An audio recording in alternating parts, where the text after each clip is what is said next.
What is the best way to find a fixer-upper in today's market? This is Ron Wojciechowski for the Black Hole of Real Estate, and we get so many people, and I'm telling you, like daily, multiple people looking for fixer-uppers and deals.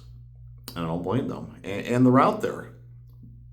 But there's an inherent problem too that since everybody is chasing the same deal, chasing the same rabbit, there can't be a good deal out there for everybody, because if there was, that would be a push on pricing to the upward direction, right?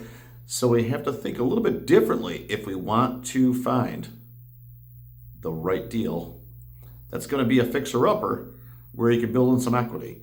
So I'm going to give you three ways to do that. And the first one is stop looking at brand new homes for sale. And what I mean by that is if it's day one on market and you're just chasing that one, so is everybody else, because we're all waiting for the next great thing.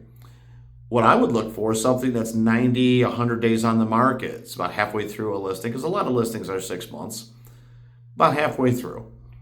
And if there hasn't been a change in the price or a change in the marketing or change in photos or change in condition, it's just been static for like 90 days, chances are there's going to be some reality in the market that seller might come off the price a little bit to help you, because there's something going on. If it's not selling, it's going to either be the price is too high, the location is a little off, maybe the condition is terrible, which actually would be good for you, or it could just be really, really poor marketing. There are agents that overreach and put homes in MLSs when they live 3 hours away and it doesn't get the proper coverage. So these are the ways that you can find your diamonds in the rough. So if you're looking at stuff one day on the market, you're competing with everybody.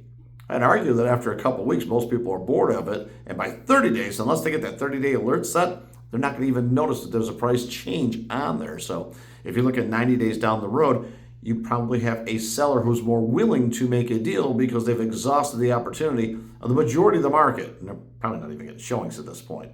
So that's the first thing. The second thing, you've got to have your money ready. So if you got a line of credit that you use with a bank, if you've got cash, or maybe you've got a recent pre-qualification letter and a sizable down payment, that could be a way in. If you don't have those things, but you do have your money ready, even if it's FHA and owner-occupied and needing closing costs, that's okay too.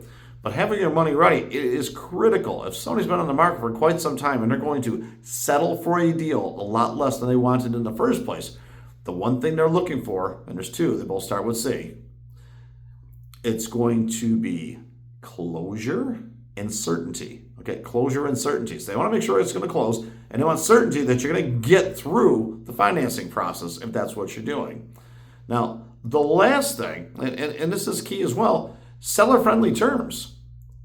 And it doesn't mean overpaying. It doesn't mean giving to every one of their whims. But what it does mean is, can you get it done in 30 days or less? Can you get the inspections done in 7 days or less? If you have a financing contingency, can it be less than 30 days? Can you get the paperwork done in 20 days? And if you're pre-qualified or even pre-approved, you've got all your stuff there, that's a reality.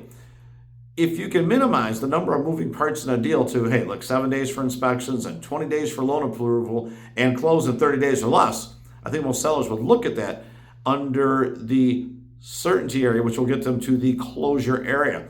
So it may not be earth-shattering news, but if you're looking at homes that have been on the market 90 days or longer, and you have your money ready, and you have terms that give closure and certainty to the seller, those are the makings of a really, really good deal. Now, some things to look for along the way, and this is the bonus round. This isn't your three things. These are the other things. If you're going to need insurance and you're financing, chances are you're going to pass a 4-point. So if the roof needs repair or to be replaced, you may get a lower type of insurance, enough to get the loan, but maybe not the top of the line insurance. You can get that possibly if you do the roof within 30 days after closing. So consult your insurance rep to find out what that loan looks like, and to make sure your lender will accept it. So your lender and your insurance people, they got to work hand in hand. Now, 4-point inspection, and what are we really looking at over here? It's the roof. It's the HVAC. It's the water heater. That's a big one, right? But plumbing and electrical. So if you just put it under plumbing, electrical, HVAC, and roof, those are the biggies. And if you want to do a little bit extra over here, like a WDO, the wood destroying organism, some people call it a termite report. If there's no wood rot, no termites, you're probably good on that thing. And then the extra thing, if you really want cheapest possible insurance, wind mitigation report that passes that will give you a discount upwards of 20% over a 5-year period. So those things are really, really worth it. So if you got the lender and the insurance working in tandem, and you've got this all worked out in the beginning, that gets you right back to the certainty for the seller, and you can let them know, I am not pre-approved. I've got my underwriting approval done already. I'm just looking for a property. That's going to help give them certainty. I've talked to my insurance company, and we know exactly the type of insurance that we need for this home that's in tandem because they're working together. My lender, again, more certainty, more reason for them to maybe take a little bit less.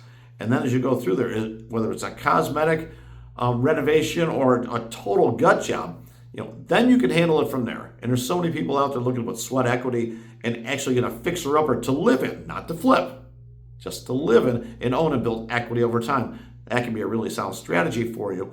And where you can differentiate yourself from the flipper is that you don't have to build in enough profit to sell it right away. You just have to get the building blocks of having something that over time you'll be able to sell it for more than you paid for it, and that's a really good deal. So a fixer-upper, it doesn't have to be a flipper. It could be an individual just looking to buy a home, put some work into it, and then have more money over time as they continue to renovate that home. So that's what we're looking at. Those are 3 things that are really going to help you out if you are trying to buy a fixer-upper in today's market. If you got questions, drop them below. Definitely subscribe. This is Ron Wojciechowski from the Black Hole of Real Estate.